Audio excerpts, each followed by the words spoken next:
A common misconception about mythology and folklore is that they are static, that these are stories bounded by place and time. Thankfully, the people, places, and creatures of myths, folktales, and legends can only be limited by the imagination of the person telling the story.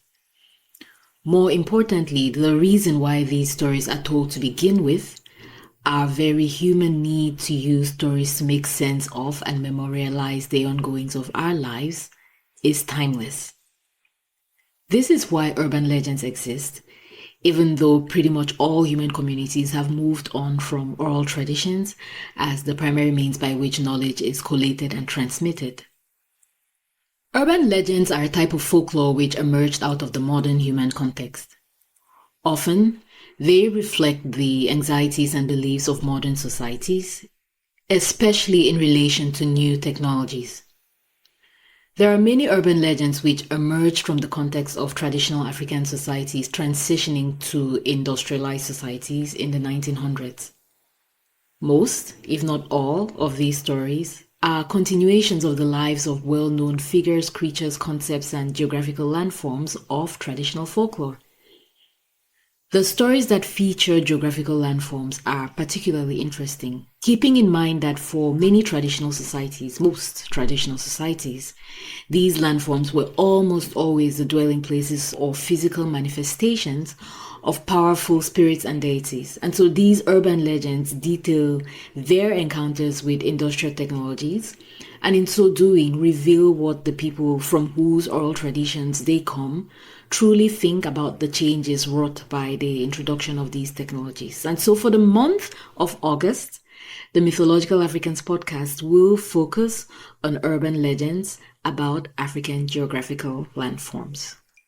Hello, friends, and welcome to the Mythological Africans podcast, where we read and talk about stories from African mythology and folklore. I am your host, Helen Nde.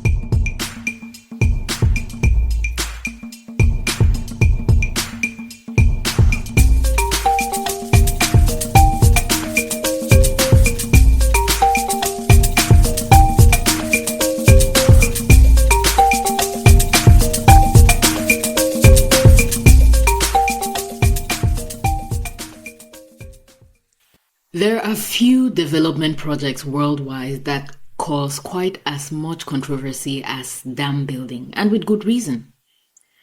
Building a dam does more than stop the natural flow of a river. Large swaths of land are also needed to give the water somewhere to sit. As you can imagine, the people whose cosmologies are tied to the river, whose livelihoods depend on the flow of the river, and whose homes, farms, and ceremonial grounds or sacred places are in the area expected to go underwater, have very strong feelings about such projects. Construction of the Aswan Dam on the River Nile in Egypt necessitated the resettlement of up to 120,000 people, as well as 22 monuments and archaeological sites. Similarly, the construction of the Kariba Dam on the Zambezi River necessitated the resettlement of almost 57,000 Tonga people and inspired one of the most dramatic African urban legends. You see, the Zambezi River is more than a river. As is the case elsewhere, the river and its tributaries are a thread connecting the Tonga and other people who live in the area covered by its drainage basin. But who are the Tonga? They are a Southern African people found mostly in Zimbabwe, Zambia, Mozambique, and Malawi. By some accounts, the name Tonga comes from the word Kutonga, which means to rule, and applied in this context, it references the observation made by the peoples whose lands bordered those of the Tongas that they do not recognize any paramount chiefs. Traditionally, the Tonga are an egalitarian hunter-gathering peoples who have no centralized authority structures. They settled the Zambezi River Valley around 1100 AD and flourished in the area even as other groups arrived to settle around them. The Tonga refer to themselves as the Basiluizi, the people of the Great River. The river's very name emerges from the relationship the people have with it. So they call the river Kasambabezi, a word whose etymology is fascinating. Kasamba Bezi combines two words, kusamba, which means to bathe, and bezi, which means to know. Combined, the word translates to those who know where to bathe. And this alludes to the fact that true people of the river know where it is safe to bathe. In essence, the river's name, Zambezi, memorializes the depth of the people's familiarity with its meandering path. The people didn't only know safe places to bathe in the river, they also knew which places were special and consecrated these spots as ntumba, or family shrines. They treated these and other sacred areas with the utmost respect. According to Tonga oral traditions, life by the river was the zenith of their civilizations. They were blessed with abundant food, fresh water, and fertile soil, all under the watchful eyes of Nyaminyami, the spirit of the river. Nyaminyami is arguably one of the best known figures of traditional African folklore as well as urban legend. Nyaminyami is depicted in art as a being with the head of a tigerfish and the body of a snake. He is the guardian of the river and the great protector and provider of the people. The name Nyaminyami comes from the word nyama, which means lots of meat. And this comes from the belief that in times of drought, the river god would emerge so people could cut strips of meat from his back and eat. Nyaminyami's shrine, or malende, was located at a place called Kariba. This was a rock near the river. And it's believed that desecrating this place or disturbing the river in any way would incur Nyaminyami's wrath. So when construction of the Kariba Dam began in 1956, Nyaminyami was the name on everyone's lips because the project just seemed to step on every single possible river-related taboo. It would impede the flow of the river, it would destroy shrines and sacred pools, including Kariba Rock, and it would force the people to leave their precious land. Well, it seemed Nyaminyami did have something to say because the very next year, in 1957, and the year after that in 1958, that area saw record-breaking rainfall and floods, which caused part of the newly constructed dam wall to collapse, swept away much of the equipment, and killed several workers. And it's believed that only the intervention of Tonga elders prevented the project from becoming a complete disaster. As you can imagine, there are so many stories about Nyaminyami, and there are three main veins in which these legends flow. The first is that Nyaminyami is a single male spirit protector of the people. And in that account, by constructing this dam, the people who made it, the government, impeded Nyaminyami's free movement, restricting him from getting to the parts of the river and getting out to bless the people, and he did not appreciate that. In another account, there are two Nyaminyami spirits, a husband and wife. In this version, they lived together at Kariba Gorge where the dam was constructed.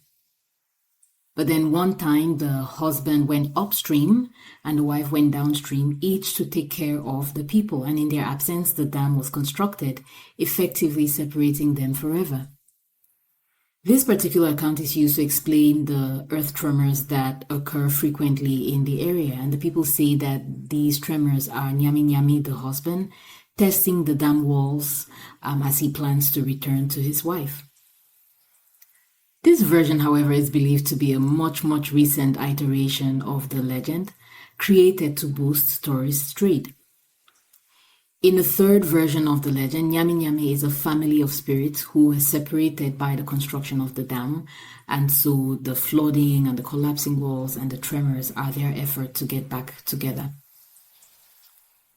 Joshua Chikozo, who curates the Batonga Community Museum, asserts, however, that the idea of Nyaminyami as a god is a misinterpretation of Tonga beliefs.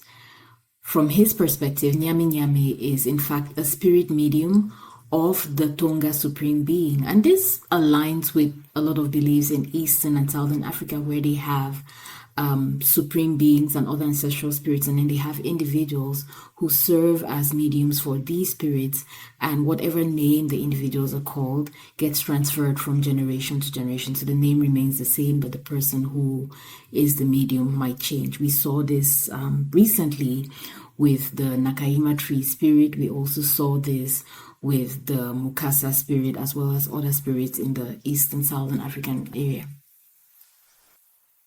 Joshua Mantanzima, who is a Zimbabwean cultural anthropologist and historian, believes that the Nyaminyami concept is much more complex and that much of what we know currently is more urban legend than actual traditional folklore.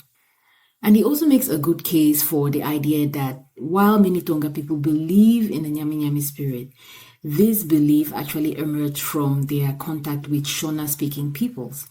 And he details his research on the topic in a paper that I include in the episode notes. But he makes a really interesting point. He found that beliefs in the Nyaminyami spirit are concentrated in the area around Kariba Gorge, which also has a sizable Shona presence. Outside of this area, the beliefs differ. For example, some people believe that the shrine at Kariba Rock actually belongs to another great spirit called Chitewe, and also that the name Jekawacheka is the name of the river spirit, not Nyaminyami. So, like I said, Mantanzima's work is included in the episode notes for anyone who wants to know more, and it's a pretty detailed paper that examines the history of the Nyaminyami spirit.